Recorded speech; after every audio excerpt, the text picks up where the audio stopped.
Un saludo muy especial y cordial al ilustrísimo señor hermano mayor y a todos los miembros de las cofradías pasionarias que nos acompañan esta noche. A los presidentes y presidentas de nuestras cofradías, por supuesto a la presidenta de la Asociación de Mujeres Cofrades, y nuestro muy cariñoso saludo a don Jesús Muñoz Robles, flamante procesionista del año 2026. Un saludo igualmente que hacemos extensivo a los miembros de la Junta Directiva de la Asociación Procesionista del año, presidentes de agrupaciones y hermanos de las distintas cofradías presentes en este salón, así como cuantas personas nos siguen a través de las redes sociales, merced al buen hacer de nuestro querido amigo Gregorio de Cartagena Cofrades. Muy buenas noches a todos. Con la mesa redonda que va a tener lugar a continuación, la Asociación Procesionista del año de la ciudad de Cartagena finaliza el ciclo de actividades culturales que, como años anteriores, lleva a cabo durante este tiempo de Cuaresma en este histórico y señorial salón de actos de la Real Sociedad Económica de Amigos del País, institución cultural más antigua de nuestra ciudad. El cartagenero ha hecho de las procesiones un poco el eje de su vida y no concibe su ciudad sin estas.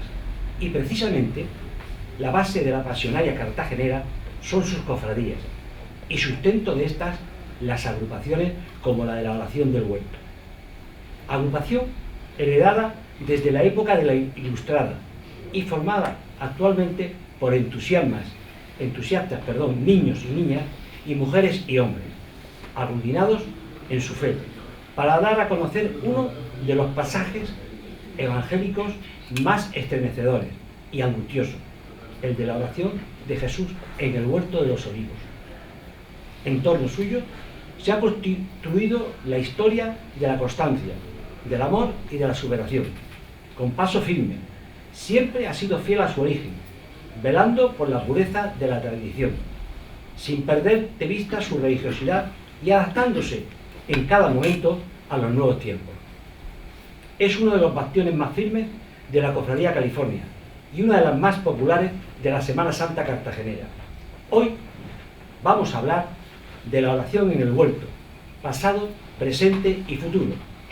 Y para hablarnos de esta emblemática y señala agrupación California, contamos con la presencia en esta mesa de, en primer lugar, don Pedro Ayala Gallego, ilustrísimo señor hermano mayor de la Cofradía de Nuestro Padre Jesús en el doloroso paso del prendimiento y esperanza de la salvación de las almas, los California. Junto a mi derecha, don Rafael Manuel del Baño Zapata, mayordomo archivero de la Cofradía California, y don Francisco Sidás Cardona, presidente de la agrupación de la Oración del Huerto. Permitidme que os haga una breve pregunta para que las personas que se encuentran aquí presentes y las que nos siguen a través de las redes sociales conozcan un poquito más de esta emblemática y señala agrupación, objeto de esta mesa redonda, y por supuesto podéis intercambiar opiniones entre vosotros sin esperar que os pase el turno. Ahí va la primera pregunta. Este año la agrupación celebra una histórica efeméride, el centenario del maravilloso trono con el que procesionáis, desde el año 1926. El antiguo trono es sustituido por una verdadera joya de estilo barroco, producto de la uva del eminente tallista granadino don Luis de Vicente Mercado, que por aquel entonces tenía 42 años. Según un periodista de la época, recibió innumerables plácemes y felicitaciones, y hasta es llevado a hombros por 48 portapasos. Los sucesivos arreglos e incorporaciones aumentaron su peso. ¿Os habéis planteado en algún momento volver a llevarlos a hombros? Entonces yo creo que la oración del huerto en principio no tiene...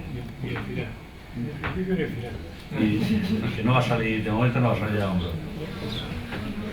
Yo no me voy a pronunciar al respecto porque para eso están el hermano mayor y el presidente.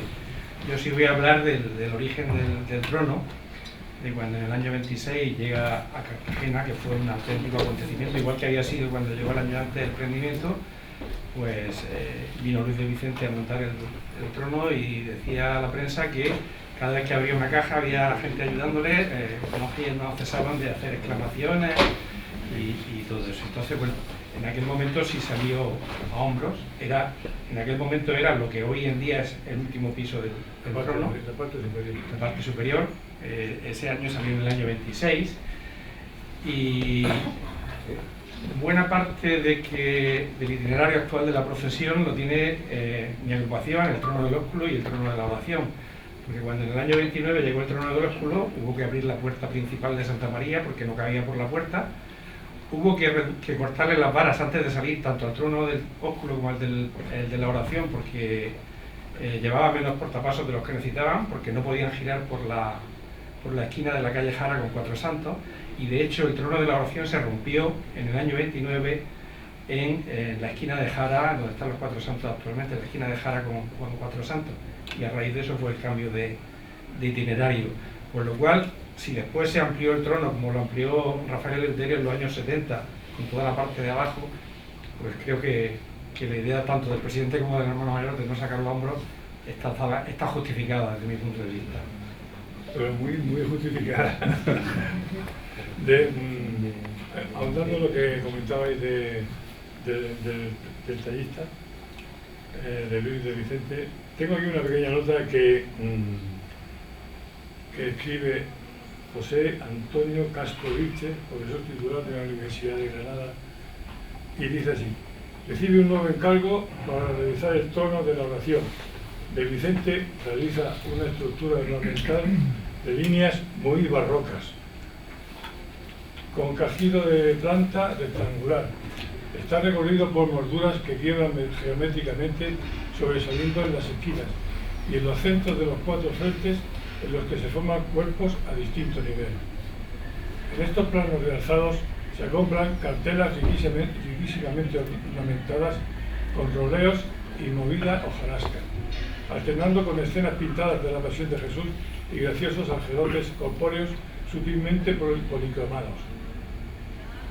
Los cuatro ángulos del trono están sustentados a modo de candelabros por espléndidos remates compuestos por valientes ménsulas entrelazadas entre sí, y le dan cabida a rítmicos angelitos de cuerpo entero sobre los que culmina un ramillete de tulipas. La luz, el oro bruñido contrastan con los fondos en mate, produce un vigoroso claro oscuro que realza la primorosa talla, siendo digna de todo el ocio cuando por primera vez en el año 1926 desfila por las calles de Cartagena. Este profesor es catedrático de la Universidad de Granada en arte y es lo que a él le dice el trono de Vicente. Está muy bien expresado y el que tenga curiosidad por acercarse al trono y verlo muy de cerca, verá la maravilla que es con las volutas que tiene, todo el tallado barroco es precioso. Entonces, si no os habéis acercado a verlo durante la Semana Santa, aprovechad esta semana que os agradará. Bueno, pues el resumen del tema es que de momento no va a salir a hombros. Porque no vamos a hacer la puerta más grande. Luis de Vicente creo que es una injusticia decir que era un tallista. Luis de Vicente era un artista cumplista.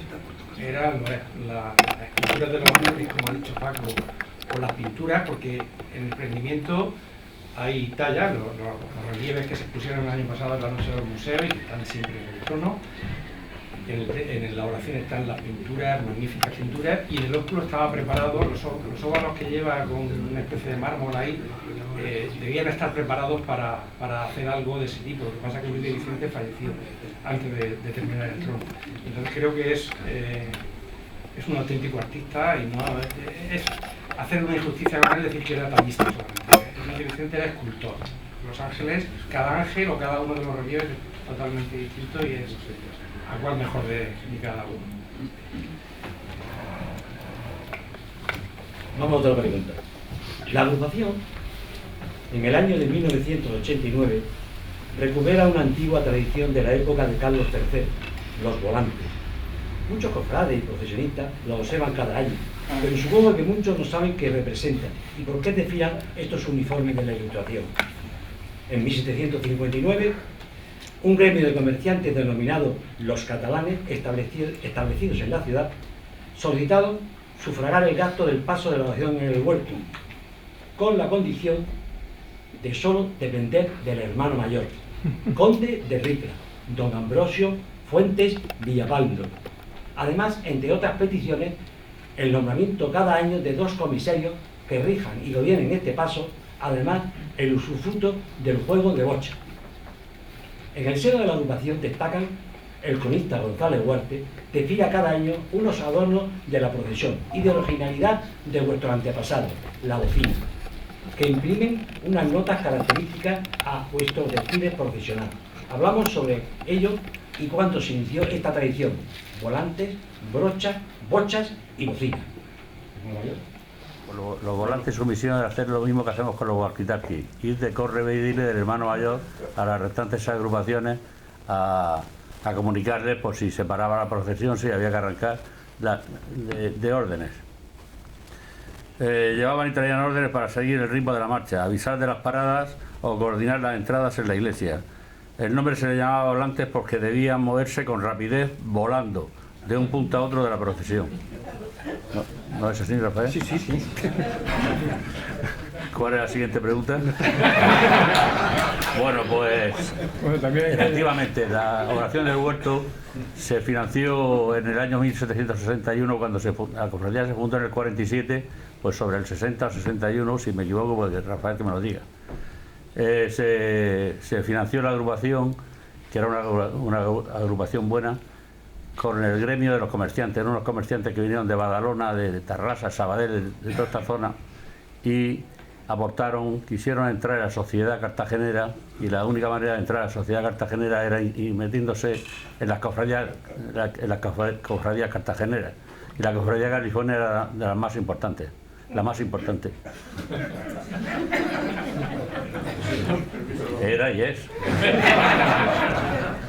Bueno, pues aportaron bastante dinero, se metieron, ahora Rafael lo explica mejor que yo, pero aportaron bastante dinero e hicieron que la oración del huerto fuera un espectáculo de trono. Se lo encargaron las imágenes a Francisco Salcillo, y hay familias estas familias de Tarrasa, de catalanas que vinieron, se asentaron y estuvieron muchos años aquí en Cartagena. La familia Bofil, la familia Struth, la familia Compani, etcétera, etcétera, etcétera. Y pusieron mucho dinero. Fue la época de esplendor de Cartagena. Yo lo digo porque yo he trabajado siempre en el Arsenal, y fue la época cuando se fundó el Arsenal por el Marqués de la Ensenada, que lo montó. Fue la época del Conde de Ricla. Bueno, fue una época esplendorosa para Cartagena. Y la oración del huerto fue una afortunada por estar ahí en ese momento. Nos pilló bien. Bueno, Rafael, tu opinión. A ver, hermano mayor, no venimos a hacer un examen, pienso. No, pero me lo he estudiado. Vamos a ver, supongo que lo que don Pedro quería preguntar, que lo ha explicado muy bien, el origen de los volantes, lo que significan los volantes, por qué los volantes aparecen ahora. Los volantes en el siglo XVIII, evidentemente, eran eso, eran unos chicos vestidos más o menos como van hoy vestidos. De hecho, cuando la agrupación crea los volantes, que se incorporan en el año 89 a la procesión de Miércoles Santo, se basan en la descripción que hizo Vargas Ponce de esos volantes. El uniforme que llevan los volantes está descrito en una descripción que hace este historiador cuando ve la procesión hacia 1795. Estuvo en Cartagena, vio la procesión y describe el uniforme de los volantes, que más o menos es lo que han reproducido la agrupación en los años 80. La agrupación en los años 80 escoge como presidente a Carlos Ferrandiz. Carlos Ferrandiz era, o es, evidentemente sigue siendo, entonces era presidente de la agrupación, y tenía un profundo amor, un profundo vínculo con el siglo XVIII. Le gustaba estudiar todo lo que eran los orígenes dieciochescos de la cofradía, y entonces quiso incorporar a la agrupación para distinguirla en esos momentos esos uniformes. Bueno, en primer lugar se incorpora la bocina.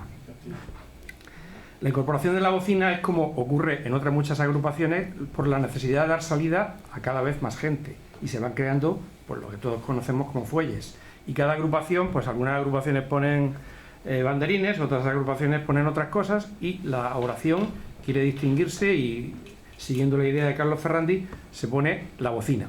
Y la bocina es también su origen en el siglo XVIII. En el siglo XVIII salían diversas bocinas en la procesión que con su sonido anunciaban pues la pasión de Cristo y la salida de la procesión. Y las bocinas llevaban encima unas alambres, dice Vargas Ponce, figurando diversos adornos. Y una de ellas era un castillo y fue la primera bocina que se construyó, la bocina del castillo, que es la que sale hoy en día. La idea creo que era sacar más, pero al final únicamente se sacó esta y posteriormente para acompañar a la bocina Carlos Fernández utilizó la idea y la agrupación, por supuesto. La idea fue de Carlos, pero el desarrollo fue de la agrupación. Los presidentes y los hermanos de la agrupación creo que harían poco. Pues ese es tanto el origen de la bocina como el origen de los volantes que la acompañan. ¿Y las bochas? Sí, pues eso era un juego de bolos que creo que no recuerdo muy bien porque lo he leído así a buena pluma. El beneficio que se sacaba de los juegos de bolas de bolos se empleaba en ayudar a la agrupación y a la cofradía. Una fuente de ingresos. Efectivamente, cuando los comerciantes catalanes deciden incorporar la oración en el huerto, pagar a Salcillo esas magníficas imágenes, el trono y el vestuario y todo eso, le piden a la cofradía explotar las bochas, que era un juego de bolos, era lanzar una bochita, que era una bola pequeñita, y el que más se aproximara era el ganador. La petanca de hoy. Exactamente. Y también utilizaban pidieron que les cedieran el trinquete, que era una especie de frontón, que eso se ve que la cofradía lo tenía más o menos arrendado al ayuntamiento o algo así, y los comerciantes catalanes, para reintegrarse, para resarcirse de los gastos que supuso la oración, pidieron explotar durante algunos años esos juegos. 9 años hacía que Salcillo concluyó el grupo de la oración del huerto para Murcia, cuando los denominados catalanes cartageneros, como bien han contado los compañeros de la mesa, colonia de catalanes que se dedicaban al comercio con rentables ganancias en nuestra ciudad, le hicieron el encargo para Cartagena, acometiendo entre 1758 y 1761, actualmente admiramos las imágenes de Salcillo y las rehechas por Sánchez Lozano en la noche del miércoles santo. Pero hubo sus más y sus menos con las imágenes de Jesús y del ángel. ¿Podíais hablarnos de ello y aclararnos realmente qué pasó históricamente? Pues yo de las imágenes sé después de la destrucción del 36, cuando se hicieron las imágenes nuevas, pues había dos escultores, Sánchez Lozano y Benlliure. Estamos hablando después de la guerra. Pues había dos, Sánchez Lozano y Benlliure. Sánchez Lozano, por decirlo de alguna forma sencilla, copiaba las imágenes de Salcillo, y Benlliure era un innovador. Entonces en la época pues hubo discusiones sobre el tema de qué se hacía, hasta que se decidió que se sacaran las imágenes de Benlliure, que era el más innovador. ¿Presidente? Sí, pero no fraguó. Por lo menos en la oración del huerto no fraguó. Se la dio Sánchez Lozano. Se la dio Sánchez Lozano y reprodujo en pasta de madera el ángel y el Jesús, que posteriormente se convirtieron en talla. Lo único que se escaparon fueron los durmientes, porque estaban en el almacén, que eso ya lo sabe, esa historia la conoce toda Cartagena. Y en principio teníamos otra imagen del ángel que se utilizaba para salir con los tercios infantiles, que estaba muy deteriorada. Últimamente se ha restaurado y se mantiene en la hornacina de la capilla de la cofradía. Entonces tenemos ahora mismo dos ángeles, los dos de Sánchez Lozano, uno con diferente material de escultura. Uno está en la capilla y el otro permanece constantemente en el trono, para no tener que, porque es un elemento muy pesado y nos costaba muchísimo trabajo subirlo y bajarlo del trono. Subirlo a la hornacina era aparte de peligroso, corría riesgo la figura, la imagen, y entonces se optó por ese que teníamos en pasta de papel, restaurarlo y dejarlo en la hornacina para no tener que mover mucho las imágenes, que al final es un deterioro para ellas. Vamos a ver las geniales imágenes de Salcillo, como comentaban tanto el hermano mayor como el presidente. Pues desgraciadamente el día de Santiago del 36, pues una auténtica horda penetró aquí enfrente, en Santa María, y primero entraron en la capilla, arrojaron las imágenes al suelo desde la hornacina. Las hornacinas tienen aproximadamente 1,5 metros así desde el suelo, algunas de ellas se rompieron, otras no tanto, pero bueno, y posteriormente las sacaron en camiones hasta el Almarjal, donde se les prendieron fuego. Sabéis que uno de los testigos fue Balbino, porque vivía aquí al lado, Balbino de la Cerra, y otro de los testigos, en este caso era una mujer, era Carmen Conde, que resumió en una sola frase lo que supuso para Cartagena ese día. Decía Carmen Conde que lo más hermoso que tenía Cartagena, que era el ángel de la oración y el San Juan, se refería al San Juan al San Juan Marrajo en esta ocasión, pero bueno, podía haber sido también cualquiera de las otras imágenes de Salcillo. Decía Carmen Conde que lo más hermoso que tenía Cartagena se destruyó achacándoles culpas ajenas, en definitiva a consecuencia de la incultura. Y como decía el hermano mayor, una vez finalizada la guerra, pues hay que reconstruir el patrimonio, y ya hubo dos tendencias. Por un lado, la tendencia de los que querían repetir o recuperar o aquello que tenían en su memoria, que era las imágenes de Salcillo, y que recurrieron a Sánchez Lozano. Fundamentalmente es la oración en el huerto y la samaritana. Reproducen fielmente las imágenes originales de Salcillo. Y en segundo lugar está la postura de Benlliure de encargar a a grandes escultores del momento nuevas imágenes, como el prendimiento, el ósculo, la Virgen del Primer Dolor, San Juan, etcétera, etcétera. Pero cuando los californios encargan a Sánchez Lozano la oración, Balbino, que entonces ya no era un muchacho como había sido durante la guerra, pues recuerda que cuando él entró después de la destrucción en la capilla, consiguió recuperar el brazo izquierdo del ángel, que probablemente cuando cayó desde la hornacina hasta el suelo se fracturó y no lo sacaron para quemarlo.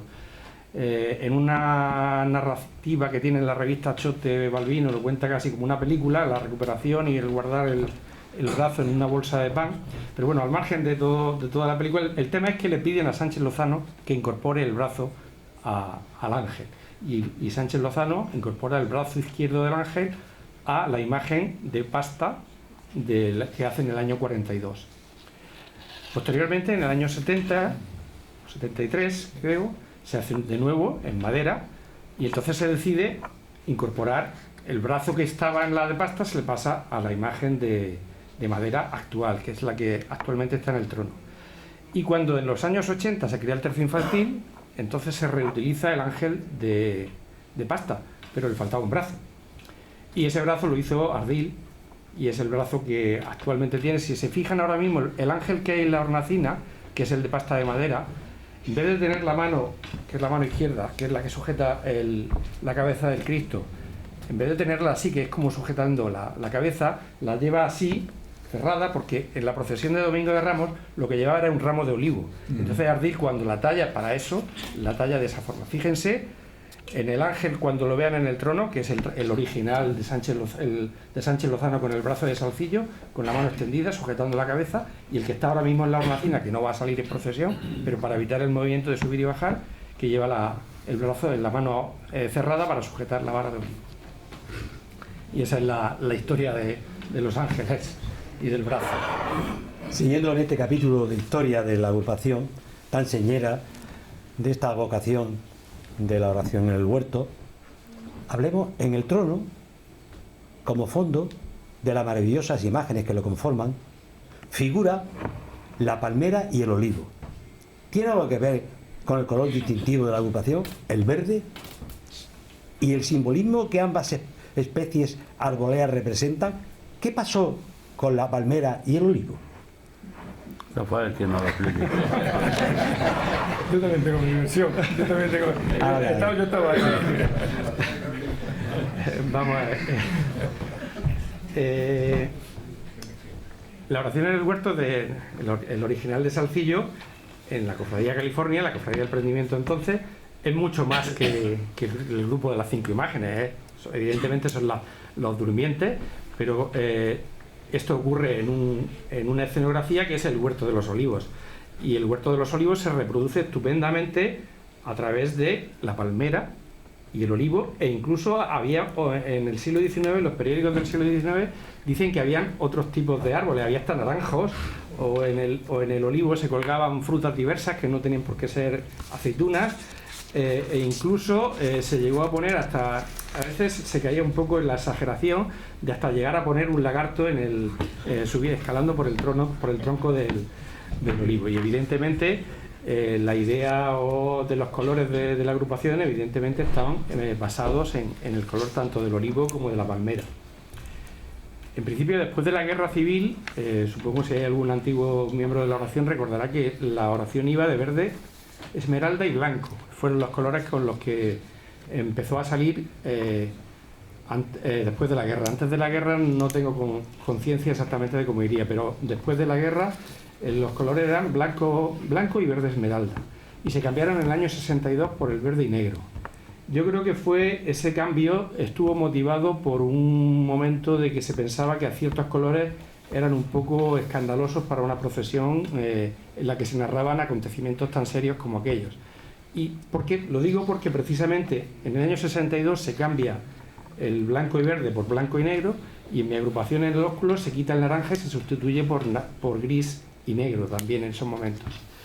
Y bueno, ese es el tema. La palmera dejó de participar hacia los años 90 porque el argumento era que tapaba los durmientes. Además coincidió con la retransmisión de televisión. Efectivamente. Entonces, bueno, es una decisión de la agrupación y yo la respeto totalmente. Sé que Calín y Candela, que están por allí, me van a echar una mirada mal, pero yo abogaría por recuperar la palmera porque es una tradición.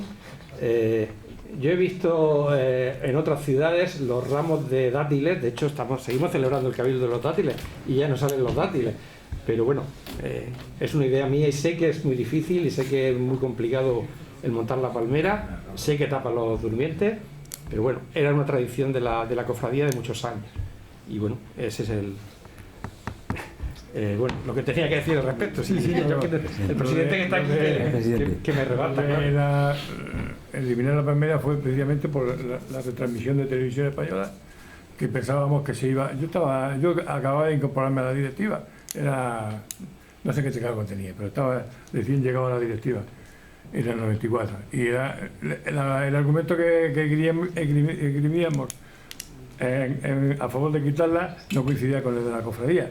Hubo ahí sus más y sus menos, pero bueno, al final conseguimos llevarnos el gato al agua. Quitamos para que se vieran los durmientes en toda España. Balbino con su peculiar gracejo, porque en la palmera había un angelito pequeño, por cierto, que llevaba, ha desaparecido. Ya, lo sé. Que llevaba en una mano el cáliz y en otra mano una pequeña cruz. Y era hacia donde miraba Jesús y hacia donde señalaba el otro ángel. Y Balbino decía que si se quitaba la palmera, el ángel iría señalando a los pisos que se alquilaban por la ciudad.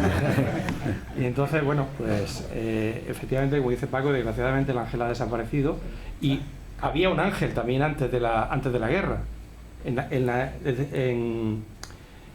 En el trono de antes de la guerra, en la palmera, también había un ángel, y de hecho Paco Mínguez recopiló o consiguió una historia de un artículo que parece ser que cuando se produce el asalto a la iglesia se decía que un individuo que se apodaba el Nino fue por los bares de la ciudad, por las tabernas de la ciudad con el ángel a cuestas. Y pedía, cada vez que entraba en una taberna, pedía dos copas de anís, una para él y otra para el ángel.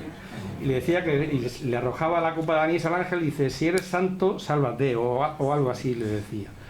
El caso es que difícilmente sería el ángel original, porque el ángel según Balbino, hizo falta 4 personas para cargarlo en el camión que lo llevaron al Arsenal. Probablemente fuera el Angelito de la Palmera el que llevaría el Nino por los bares de la ciudad, invitándolo a anís.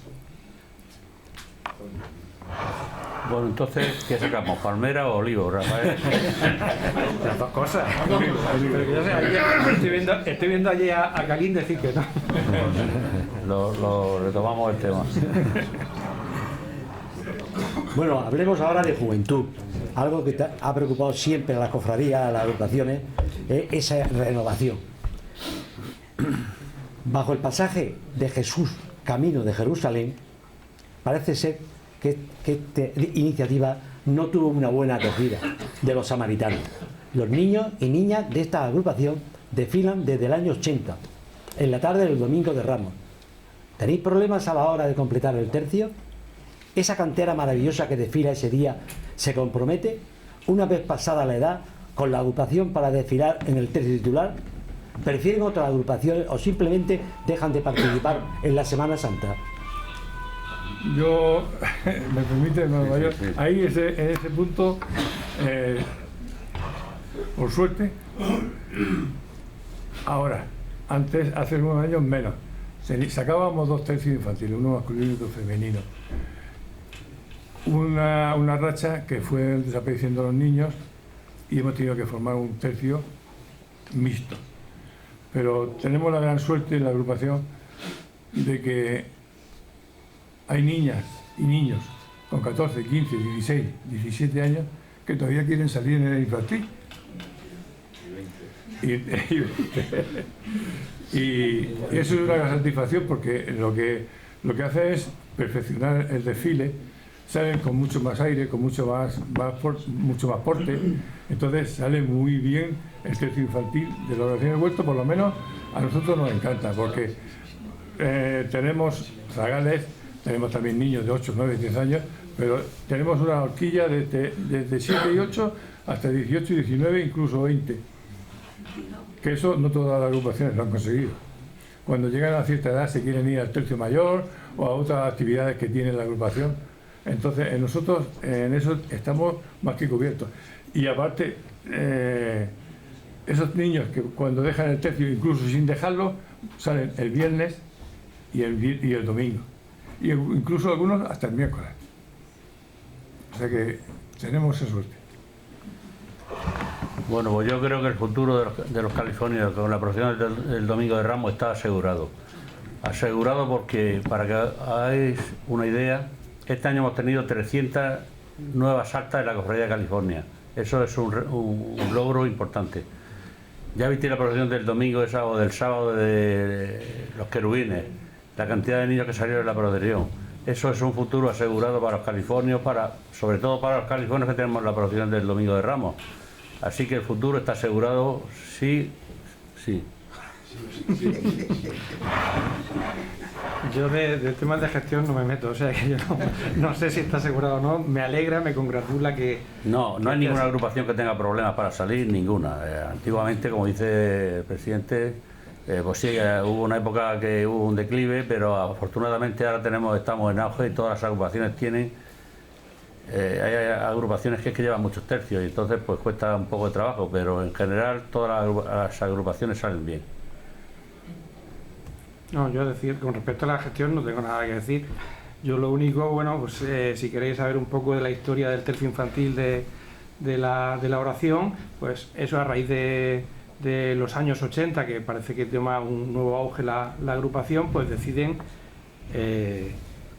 crear un tercio infantil para la procesión de Domingo de Ramos y bueno, pues crear un tercio entonces exclusivamente masculino en esos años 80 y bueno, pensaron que tenían que sacar también un trono, no solamente el tercio como a veces ocurre y se acordaron de que el ángel de pasta de madera lo tenía Sánchez Lozano en su casa y le faltaba el brazo evidentemente, bueno, en esa casa, en su taller.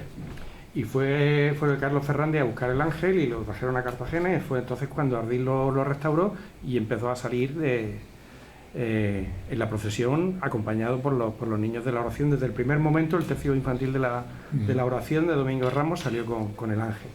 Y más adelante ya salió el trono de la Baña, el grupo de la Baña, el de la mala acogida de los samaritanos, y luego el ángel pasó al tercio femenino, como había dos, el infantil femenino. Hasta que finalmente ya cuando se unificó, pues ya entonces se decidió, supongo, dejar Exactamente, lo teníamos en el almacén. Estaba en el almacén hasta que muy acertadamente han pensado en recuperarlo, porque estaba un poco deteriorado, y en evitar la peligrosísima maniobra que supone subir el ángel con lo que pesa hasta un trono tan alto como el es el de... 4 personas tienen que subir. No, yo lo vi una vez o dos, lo he hablado muchas veces con Paco Fidel, y me daba... subir la imagen en general de casi todos los tronos estos grandes son complicadas. El de la oración era la tarima más alta que había en la cofradía, era la que se utilizaba para subir el ángel y daba respeto.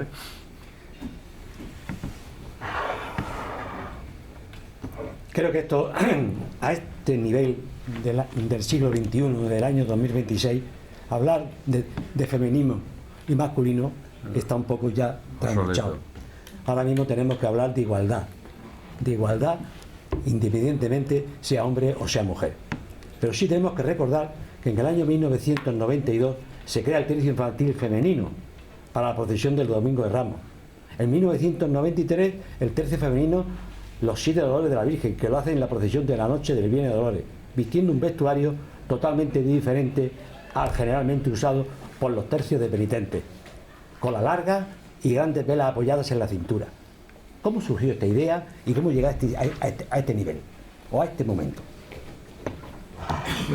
Bueno, en principio también fue durante el mandato de Carlos Ferrandi, cuando se sacaron los penitentes con cola, algo que hacía muchísimos años que no se veía en Cartagena. Entonces causó un gran impacto. De hecho, no nos apreciaba mucho en la idea en la cofradía, pero al final cuajó, y de hecho hemos tenido que ampliar el tercio al doble de penitentes, porque es que las niñas quieren salir con el tercio y con cola. Así que esperemos que la idea fructifique durante los próximos años y que se amplíe, si es posible, a otras actividades de la agrupación. Pues yo sobre el tema este solamente tengo que decir que don José ya me llama la atención, porque las velas, como sabéis que lleváis las velas así, tira mucha cera en el suelo y luego cuesta trabajo limpiarla. Para eso tenemos un buen equipo de iglesia. ¿No, Manolo?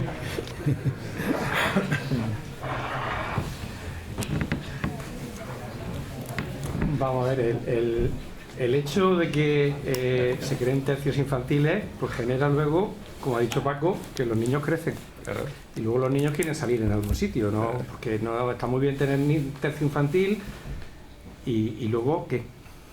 Entonces, bueno, la primera idea fue incorporar la bocina el miércoles santo. A partir de la bocina, me parece que es en el 86 y los volantes en el 89. Pero había niños y niñas, había 2 tercios, y entonces al final no había tanto espacio en el tercio de miércoles santo como para que pudieran salir todos los niños y se iban haciendo mayores.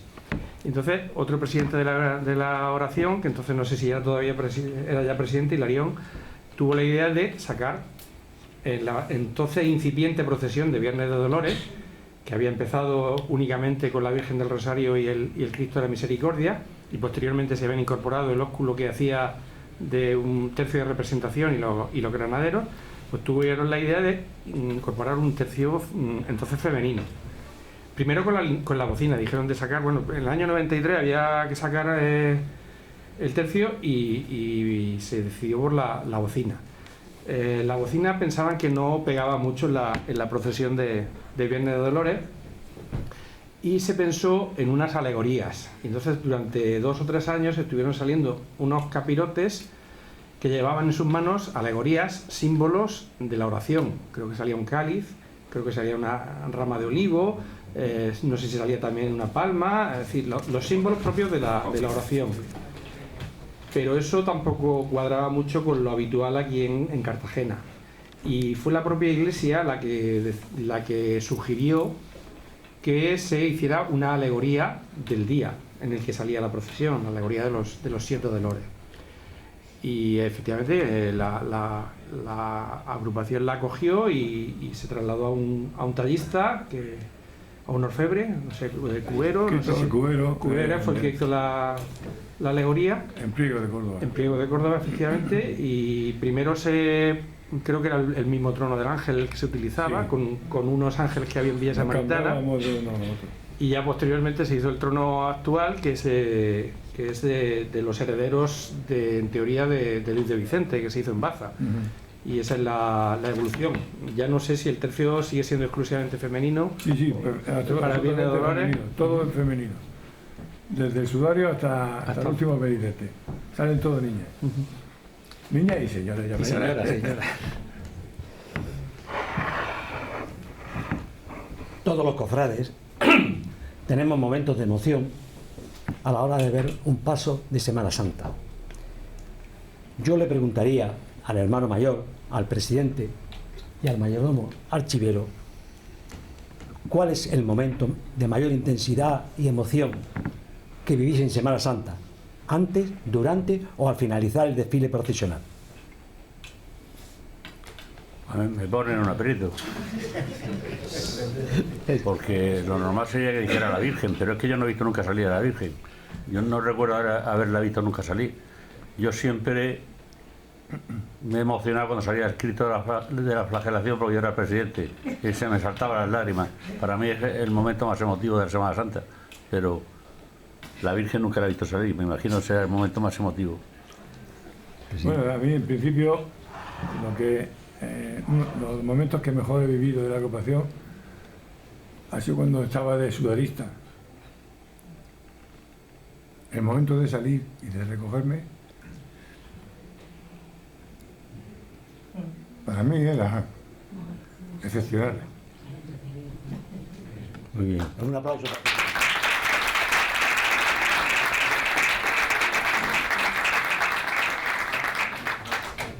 Yo, como Pedro, tampoco he visto nunca salir a la Virgen. Debe ser un momento... Bueno, la he visto en los miles de vídeos que circulan, evidentemente, ¿no? Pero en directo no la he visto nunca. Yo recuerdo momentos emocionantes, es cuando estás en la esquina de Hacienda, esperando que te toque a formar el tercio, y cuando por el altavoz de la calle San Miguel dicen penitentes del ósculo vayan entrando al interior de la iglesia. Es un momento complicado. Sobre todo fue complicado un año que no pude salir porque había tenido una fractura de tobillo y vine a la concentración. Cuando oí eso fue difícil, ¿eh? Y luego cuando estás dentro y ya te han dado tus achotes, te has puesto en fila, no sé qué, y está el trono de la oración casi en el dintel y se oye la marcha que lleva la oración en el huerto y dicen tambores del ósculo, empiezan a tocar, pues es también un momento especialmente emotivo para... Yo creo que más incluso que la recogida, por lo menos para mí, la salida de la procesión. Bueno, pues como ninguno hemos visto la Virgen, pues a ver si nos retiremos para que os hagáis una idea de lo emotivo que tiene que ser ver salir a la Virgen. La Virgen del Primer Dolor la hemos restaurado ahora en Murcia, en el taller de restauración de la Comunidad Autónoma. Y me han pedido los restauradores, porque uno de ellos ya estuvo, la Baña, ya estuvo viendo la salida de la Virgen y para él fue impresionante, y me han pedido por favor que si pueden venir este año, como que hemos dicho que sí, porque nos han restaurado la imagen y queremos que nos restauren la siguiente. Entonces, pues lo hemos invitado a que vengan a ver salir la Virgen del Primer Dolor. Y ya estamos llegando casi al final. Con vista al futuro, estáis trabajando en la agrupación, en la cofradía. Tengo entendido que existió un proyecto de la agrupación recogido en el pasaje evangélico de San Mateo, en lo que fue la quinta palabra de Jesús en la cruz. Tengo sed, con la idea de canalizar los esfuerzos de los hermanos que no tienen cabida en las procesiones del Domingo de Ramos y Miércoles Santo. ¿Qué pasa con esto? ¿Y qué proyecto tenéis? Pues es un proyecto muy antiguo que se aprobó en Cabildo, está aprobado en Cabildo, no lo vamos a sacar porque el mayor nos lo va a prohibir, pero bueno, en principio estaba prohibido escrito la SED. Están los bocetos hechos de las imágenes del trono, está en el archivo de la ocupación, está, no sé si los tendrá Rafael, los archivos de... Pues sí, tiene.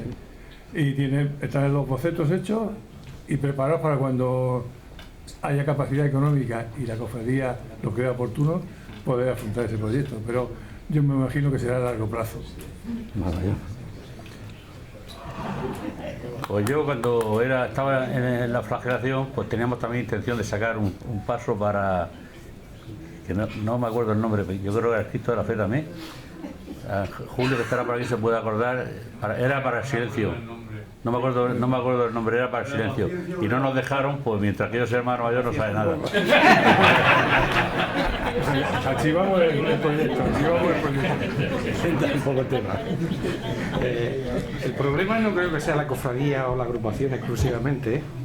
El problema está Que no hay sitio. más arriba. No, bueno, sí, el sitio, la verdad que Santa María, vamos a ver, ahí hay dos cosas juntas. La procesión de Jueves Santo debiéramos no tocarla e intentar conservarla con su esencia, que es el silencio, la luz de cera y bueno, y lo que es la procesión del silencio. A veces en la cofradía, con la mejor intención del mundo, las procesiones cartageneras se han caracterizado siempre por incorporar toda una serie de novedades técnicas en las procesiones, la luz, las ruedas, un montón de cosas. Pero quizá por el sentido que tiene la procesión del silencio, algunas de esas incorporaciones lo que pueden provocar es distorsionar la procesión y hacerla irreconocible y convertirla en una procesión más. Si porque se apagan las velas por el viento dejamos de sacar luz de cera, al final terminaremos viendo como los lampadarios, la luz intermitente. Si por que el tercio no va bien, pues no va más que un tambor, pero si a lo mejor ahora con los inventos técnicos le vamos a poner a los capirotes un pinganillo para que vaya oyendo un tambor. Al final estamos desvirtuando la procesión del silencio. Tenemos otras procesiones para hacer eso. Y entonces, por un lado está la propia procesión y por otro lado, como decía, el problema no está solo en la cofradía, sino más arriba, en la Junta de Cofradías. Y por un acuerdo que en otros lugares de España no tiene lugar, pero bueno, aquí es así, o aquí se ha establecido así, o se ha considerado así, hay una especie de reparto cronológico y bueno, evidentemente la Junta de Cofradías tiene vetado el que incorporemos algunas imágenes. Y entonces yo creo que esa es la cuestión, que no quiero plantear aquí ninguna controversia ni nada de eso, pero hay que reconocer lo que hay y creo que eso es lo que hay. Sí, hay un acuerdo de Junta de Cofradías, pero anterior a que yo estuviera en la Junta de Cofradías, de que no se amplíen más pasos, y si se ampliara alguno dentro del tiempo cronológico que nos toca, que es de la entrada de Jesús en Jerusalén al Ece Homo.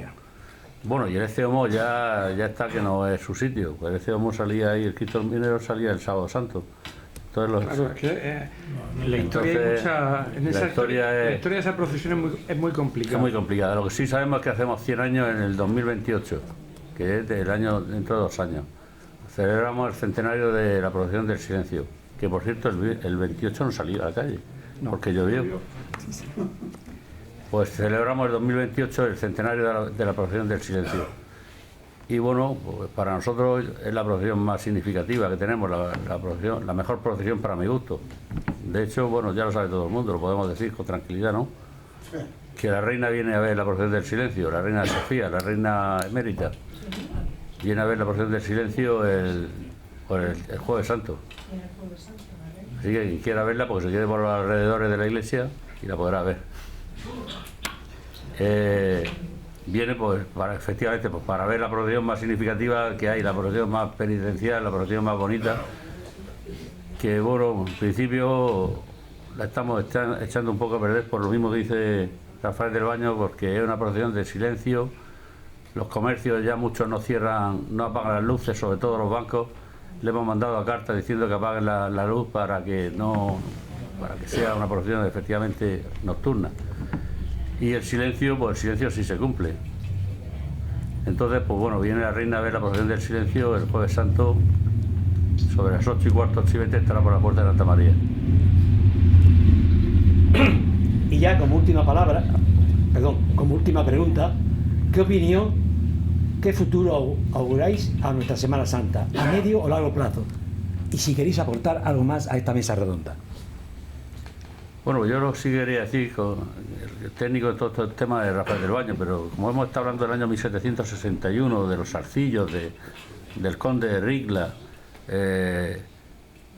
Ambrosio de Funes de Villalpando, entonces sí que quería dejar, bueno, que contar aquí, que ahora lo explicará con más detalle, pero la Cofradía de California es pontificia, real e ilustre cofradía de nuestro Padre Jesús. Bueno, ya sabéis lo que sigue. Sacamos pontificia y real, pero tuvimos un problema con el ilustre, el banderín de la ilustre, que hubo que quitarlo, y estamos intentando volver a recuperar el ilustre con el conde de Ricla. ¿Lo puedes?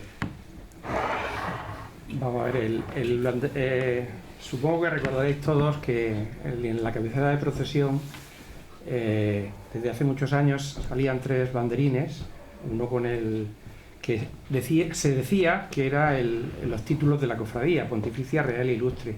Realmente el título de ilustre no tiene representación heráldica, y el escudo que iba ahí es del antiguo jefe del Estado, el escudo de Franco, y bueno, no tenía ningún sentido histórico que siguiera saliendo, no por Franco ni por nada, sino porque no tenía sentido que siguiera saliendo, porque no representaba nada.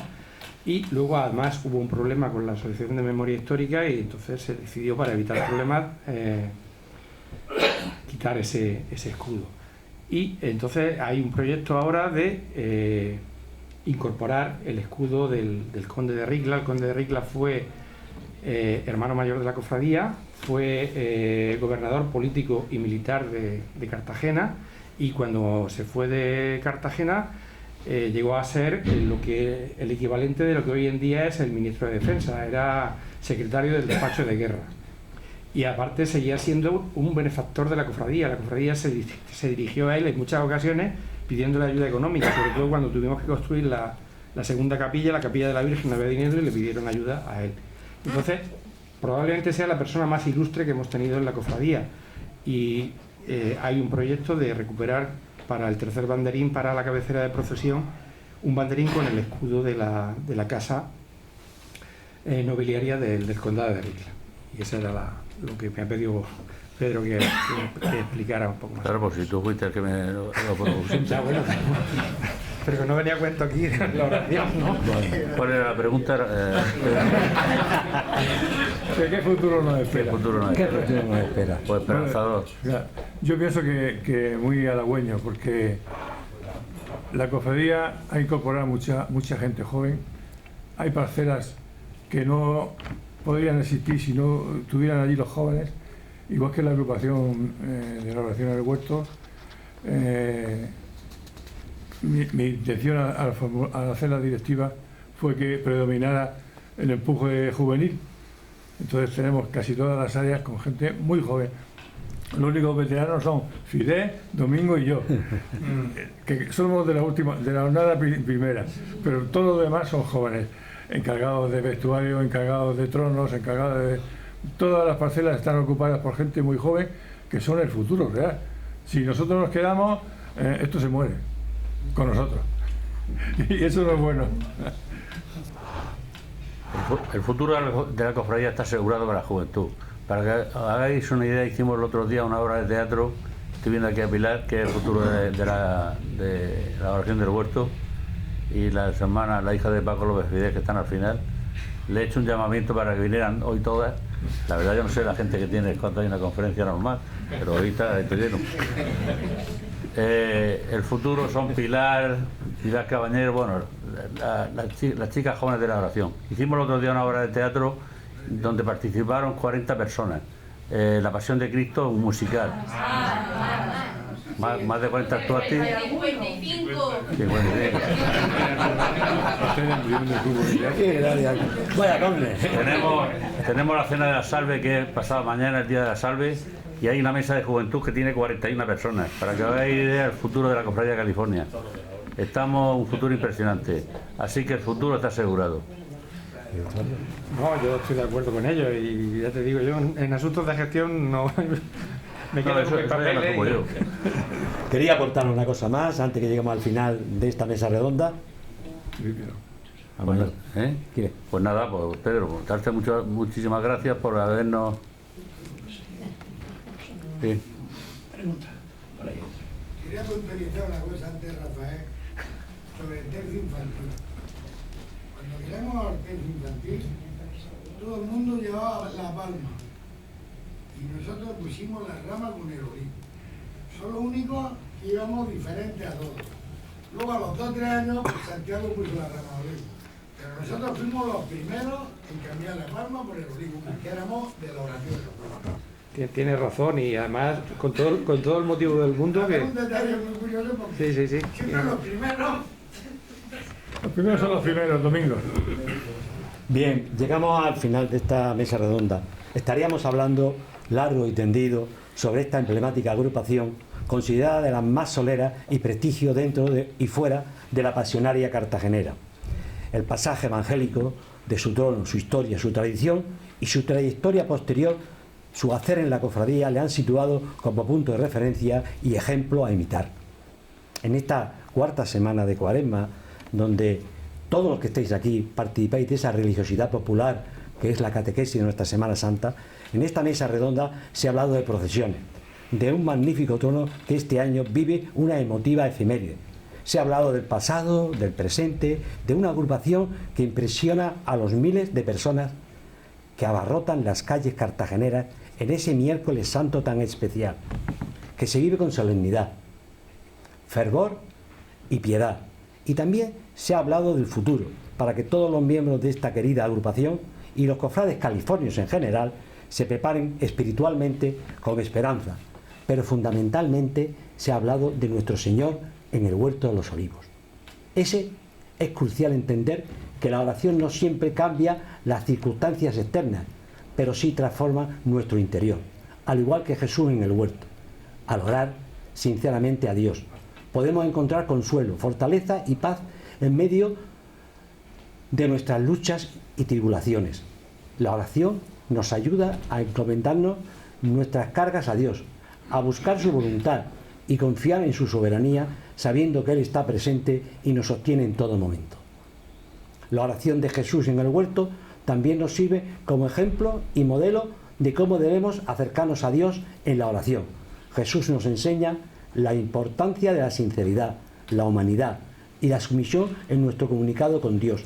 Él nos muestra que incluso en medio del dolor y la angustia podemos confiar en la bondad y fidelidad de nuestro Padre Celestial.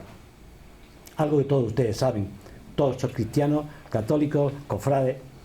Quiero agradecer de verdad, de todo corazón, a las personas que han conformado esta mesa redonda, la buena disposición, el interés y facilidades demostradas en todo momento para que esta haya podido llevarse a cabo. Gracias a Pedro, a nuestro hermano mayor. Muchas gracias Rafael y muchas gracias Francisco. Gracias a la Cofradía California por compartir con nosotros nuestra divulgación de la Semana Santa de Cartagena. Para finalizar, un aplauso para todos ellos.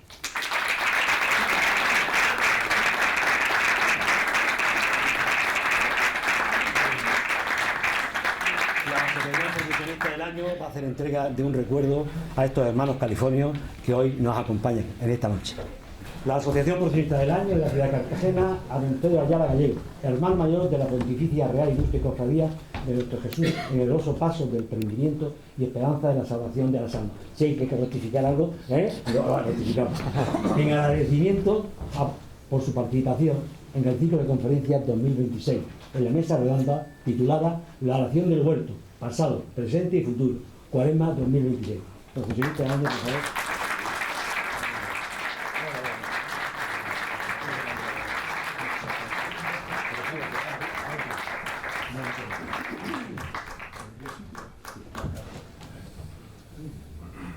Menos mal que entre el regalo no van a entrar tú. Aquí Rafael. en agradecimiento por su participación en la conferencia 2026 en la mesa redonda titulada La oración del huerto, pasado, presente y futuro, a don Rafael Manuel del Baño Zapata. Muchas gracias por tu participación.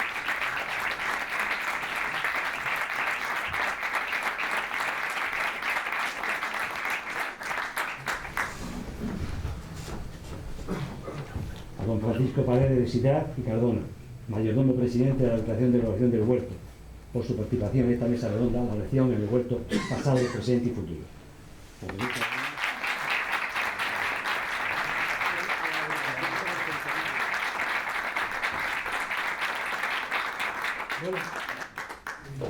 A lo largo de las actividades culturales que hace la Asociación por 500 al año, cada año queremos distinguir a la agrupación y a las cofradías, porque son en definitiva las que representan el trabajo, el esfuerzo de esas personas que son los cofrades. Este año le ha tocado a la agrupación de la Oración del Huerto en el centenario de la llegada de su trono a Cartagena. Si me permite el presidente, voy a pedirle al vicepresidente que sube y que me lo coja en nombre de todos.